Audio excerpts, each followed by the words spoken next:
ናትናኤል ሞባይሉ ምስ ዓፀዋ ኣብ መደቀሲኡ ኮይኑ ሚልየይ ኣነ ዝሓስቦ ስንበረ ካሊእ እዩ ነይሩ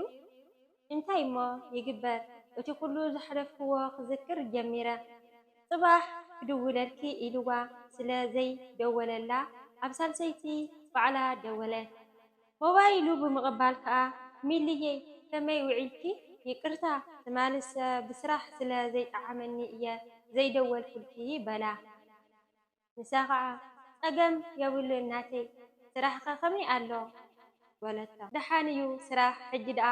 ሸቐለተይ የዕሪፈ እንድየ ዋላካ ከምቲ ዘይሓሰብክዎን ከምቲ ዘይደልዮን ይኹን ንዓኺ ብምርካበይ ግን ዕረፍቲ እዩ ንዓይ በላ ሚላት ኣብ ውሽጣ ገለ ተሰሚዕዋ ኣየ ናተይ ንዓኻ ዕረፍቲ ክኸውን ይኽእል እዩ ንዓይ ግን እንኳዕ ውሽጠይ ኣትኻ ዘይትርእዮ ወሲነ ረሲዐካ ነብሰይ ባዕላ ትፈልጥ ንስድራይን ንጓለይን ኢለ ክነብር ኣብ ዝወሰንኩሉ ንስኻ መፂኻ ሓሳባተይ ተባታቲኑ ናብ ዜሮ ተመሊሱ ምስ ውሽጣ እያ ትዛረብ ነይራ ሰላም ክቡራት ተኸታተልቲ ዛንታ እንዳፍቅርኩ ከመይ ኣለኹም ከመይ ቃኒኹም ሰላም ክትሉ ባዕልቲ ሙሉእ ተስፋ እየ ኩራት ኣሕዋተይ ዝሓለፈ ክፋል ሚላት ምስ ስድራኣ ክትብል ኣብ ዘይትደልዮ ከም ዝኣተወት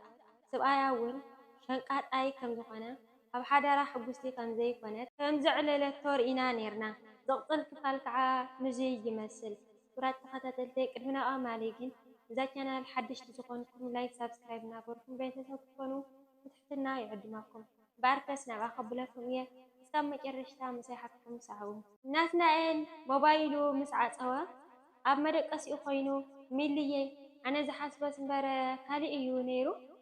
እንታይ እሞ ይግበር እቲ ኩሉ ዘሕለፍክዎ ክዝክር ጀሚረ ጽባሕ ክድውለልኪ ኢልዋ ስለ ዘይደወለላ ኣብ ሳልሰይቲ ባዕላ ደወለት ሞባይል ብምቕባል ከዓ ሚልየይ ከመይ ውዒልኪ ይቅርታ ትማሊ ብስራሕ ስለ ዘይጠዓመኒ እየ ዘይደወልኩልኪ በላ ንሳ ከዓ ፀገም የብሉ እናተይ ስራሕኸ ከመይ ኣሎ ኢላ ሕቶ ቅረበትሉ ደሓን እዩ ስራሕ ሕጂ ደኣ ሸቐለተይ የዕሪፈ እንድየ ዋላኳ ከምቲ ዘይሓሰብክዎን ከምቲ ዘይደልዮን ይኹን ንዓኺ ብምርካበይ ግን ዕረፍቲ እዩ ንዓይ በላ ሚላት ኣብ ውሽጣ ገለ ተሰሚዕዋ ኣየ ናተይ ንዓኻ ዕረፍቲ ክኸውን ይኽእል እዩ ንዓይ ግን እንኳዕ ውሽጠይ ኣትኻ ዘይትርእዮ ወሲነ ረሲዐካ ነብሰይ ባዕላ ትፈልጥ ንስድራይን ንጓለይን ኢለ ክነብር ኣብ ዝወሰንኩሉ ንስኻ መፂኻ ሓሳባተይ ተባታቲኑ ናብ ዜሮ ተመሊሱ ምስ ውሽጣ እያ ትዛረብ ነይራ ናትናኤል ድምፂ ናይ ሚላት ስለ ዝጠፍኦ ተዓፅያ ከይትኸውን ኢሉ ሞባይሉ ካብ እዝኑ ኣውሪዱ ናብ ቅድሚት ኣምፂኡ ርአያ ከም ዘላ ምስ ኣረጋገፀ ከዓ ሚልየይ ኣለኹ ዶ በላ ድሕሪ ክንደይ ኣለኹ ናተይ ብዚ እንድያ ንኣሚ ጓለይ ትፃወት ፀኒሓስ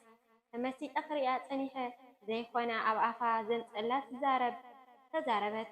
ዋው ብጣዕሚ ፅቡቕ እምበር ሕጂ ደኣ ጎቢዛትልኪ እያ ካልእይቲ ረኺብኪ ፅምዋ የለን በላ እወ ድሓን እዩ ኣብኡ መቸም ሚልየይ እታ ናይ መወዳእታ ዝተፈላለነላ መዓልቲ ኣብ ሂወተይ ዘይትርሳዕ እያ ኩሉ ግዜ ክላስ ክኸይድን ክመፅን እየ ዝዘክራ ኣብታ ቦታ ደው ኢለ ነቲ ዝነበረ ኩነታት ንድሕሪት ተመሊሰ እየ ዘስተማቕሮ ብፍላይ ከዓ በይነይ ኣብ ዝኾነሉ ከይተረድአኒ ነዊሕ ደቓይቕ ደው ይብል ፈልጢ በላ ይገርመካ እዩ ንዓይ እኳ እታ ኣዝያ ዝኸበደት ግዜ እያ ነይራ ዝተሓዋወሰ ስምዒት ዘለዋ ናተይ ግን ናይ ብሓቂ ድዩ ዘይርድኣ ነይሩ በላ እንታይ እዩ ሚልየይ ተመሊሱ ሓተታ ኣብ ገፀይ ወላ ሓንቲ ተንብቦ ኣይነበረካን ማለት ድዩ በለቶም እውይ ሚልየይ ወላ ደኣ ዘንብቦ ይንበረኒ እምበር ሙሉእ ብምሉእ ግን ኣይኮነን ጌጋ ንባብ ይንበብ ከይህሉ ፈሪሐ ድሓር ከዓ ጓል እንተ ኣፍቂራትካ ጥራይ ኣይኮነትን ሓልየት ተርእየካ ወላ ከም ሓዋ እንተ ቀረብካያ ከይ በቕበቐት እያ ሓልየት ትልግሰልካ ዝብል እምነት ነይሩኒ ድሓር ከዓ ትፈርሕ ኢኻ እጃኺ ንሓደ ሰብ ካብ ኣፍቂርካዮ ሕቶኻ ምስ ሰምዐ ክርሕቐካ ዘለካ ፍቕሪ ቀቢርካ ብታ ዘለትካ ምቕፃል ኢኻ ትመርፅ ሚልየ እምበረ እቲ ኣባኺ ዝነበረ ብዕፅፊ ኣባይ ነይሩ እዩ በላ ፈራህ ኣይሞተን ተባዕ ኣይሞተን ላንጋ ላንጋ ሞተ እዮም ዝበሉ ዓበይቲ እቲ ዝፈራሕናዮ ከዓ ኩሉ ኣይተረፈን ዋ ናተይ ኣየናይ ዝፈራሕካዮ በለቶም መቸመ ኩሉ ነገር ምስ ሓለፈ ክትዕልለሉ ጥዑም እዩ ከምቲ ዝበልኩኺ እታ ዝተፈላለና መዓልቲ ሕማቕ መዓልቲ እያ ነይራ ብሓንሳብ ኣብ ሓንቲ ደቐቓ ዘይተፀበኽዎ ንዓኽን ፍቕረይን ኣኽሲራትኒ ናተይ ጥምቀት ክኸውን ይኽእል እዩ ደፋር ብዘይ ምዃነይ ኣብታ መዓልቲ ግን ዘለኒ ሓይሊ ኣኸኺበ ሕቶ ፍቕረይ ከቕርበልኪ ሕማቕ ይኹን ጽቡቕ ከዓ መልስኺ ክሰምዕ ተዳልየ እየ መፅያ እዛነይ ግን ዝሓስብኦ ዘይኮነስ ዘይሓሰብኡ ምርዳእ ሰሚዐን ኣየ ተመሊሰን ሚላት ከዓ ሞባይላ ኣብ እዝና ኣልጊባ ብዘይ ዝኾነ ድምፂ ስቕ ኢላ እያ ትሰምዕ ነይራ ንኽትዛረብ እውን ዓቕሚ ኣይነበራን ይዒንታ ንዘረባ ናይ ናትናኤል ምስ ሰምዓ ከምዛ ዘየቋርፅ ዛራ ማይ እየን ንብዓት ዝውሕዛ ነይረን ሚልየይ ትፈልጢ ዋላ ሽዑ ሰገርዶብ ይኸይድ ኣለኹ ምስ በልክኒ ንኽትርፈኪ ብዙሕ ፅዒረ ኣይተርፍን ምስ በልክኒ ካባይ ብኣካል ትፍለይ ዘለኺ ጥራይ እምበር ካብ ልበይ ክትፍለይስ ኣይሓሰብክወን ብዝኾነ መንገዲ ዳግማይ ንኽንራኸብ ምፍልላይና ንግዝኡ ክኸውን እየ ንፈጣሪ ዝልሙነ ነይረ እንታይ እሞ ህይወት ከምቲ ትደልዮ ኣይትኸደልካን እያ ከምቲ ዝኾነልካ ስቒልካ ምቕፃል እዩ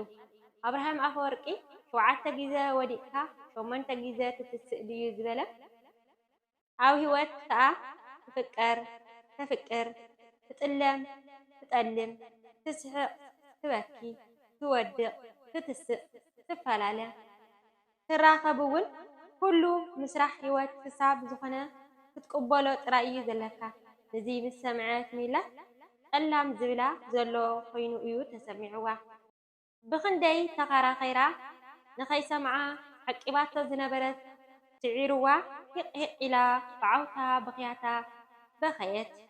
ናትናኤል ሰንቢዱ ሚልዬ እንታይ ኮንኪ ትበኺ ኣለኺ ምስ በላ ዝገደደ ወሲኻትሉ ብዘይ ዝኾነ መልሲ ከዓ ሞባይላ ዓፅያታ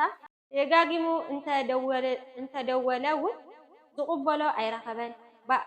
ክዛረብ ኣይነበረንን ማለት ድዩ እውይ ኣነስ ከመይ ዓይነት ሰብ እየ ወደይ እናበለ ምስ ነፍሱ ክበኣስ ጀመረ ሚላት እውን ሞባይላ ኣብ ዓራታ ደርብያ ንቁልቁል ኣፋ ተደፊኣ ብኽያት ይቕፅል ኩራት ፋሚለይ ካልኦት ክስተወስ ካብ ንመፀኩም ከዓን ዝሰናዩ ንዓኹም ሎሚ ከዓ ከምቲ ልሙድ ፈቲኹም ክትኮኑ ተስፋ ይገብር ማለት ቤተሰብ እና ንዛ ቻናል ሰብስክራይብ ላይክ እናገበርኩም ቤተሰብ ክትኮኑ ናይ ዕድመኩም እና ኩራት ፋቲ እዚኣ ትመስል ማለት ናይ ልምዓት ክርስትና ምሳይ ፀኒሕኩም ዶኹም ንሰልኪኒ ከይበልኩም ዝፀናሕኩም ከዓን ብጣዕሚ እየ ዘመስግን ኩራት ፋቲ ታንኪ ቻናለይ ሰብስክራይብ ላይክ ኮመንት ሸር ብምግባር ቤተሰብ ኩኑ